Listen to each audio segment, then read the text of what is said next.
বাংলাদেশের রংপুর এখন global super লিগের ফাইনালে। লিগ পর্বের এই অঘোষিত সেমিফাইনাল খেলতে গায়ানার প্রভিডেন্স স্টেডিয়ামে গ্লোবাল সুপার লিগের এই ম্যাচে পাকিস্তানের লাহোর কালান্দার্সের মুখোমুখি হয় রংপুর রাইডার্স। বৃষ্টির কারণে মাত্র 9 ওভারে নেমে আসা ম্যাচটিতে লাহোরকে ডিএলএস মেথডে 23 রানে হারিয়ে ফাইনালের দরজায় এখন বাংলাদেশি ক্রিকেট পোস্টার রংপুর। আগামীকাল ফাইনালে রংপুর খেলবে অস্ট্রেলিয়ার ভিক্টোরিয়ার বিপক্ষে। ম্যাচটি শুরু হবে বাংলাদেশ সময় ভোর 5টায়।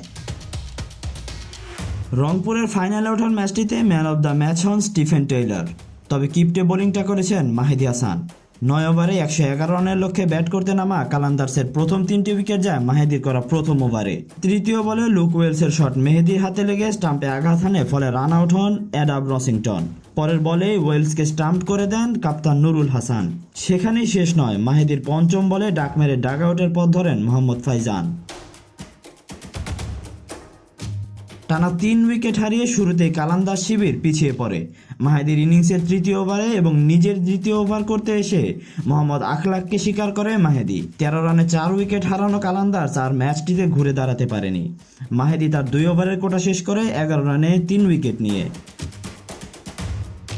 4 ম্যাচের 2টিতে জয় নিয়ে রংপুরের পয়েন্ট 4, সমান পয়েন্ট সাকিবের গায়ানা অ্যামাজন ওয়ারিয়র্স ও লাহোর কালান্দার্সের থাকলেও নেট রান রেটে এগিয়ে নুরুল হাসান সোহানরা।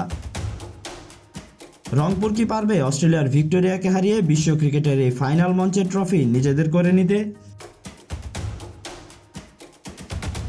Tahsin Ahmed, BD archive.